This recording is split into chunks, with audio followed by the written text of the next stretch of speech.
Hello, I'm Arfie Bear. So here's the big question. Does the slide out going in and out scratch the new flooring in this trailer? A while ago we did a video on this travel trailer getting remodeled. It got a fancy new couch and flooring on top of other things.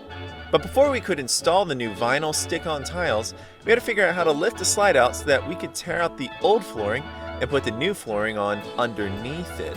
Check that video out, it's for you. Now let's take a look at this vinyl stick-on flooring 2 years later, since YouTubers have asked me about how it held up.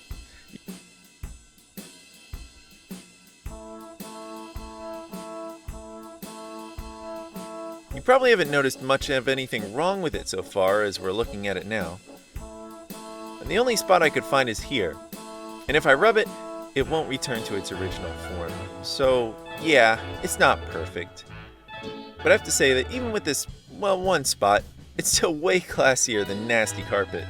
Hands down, I wouldn't do otherwise. So please like this video and leave a comment or question below and subscribe. Thanks!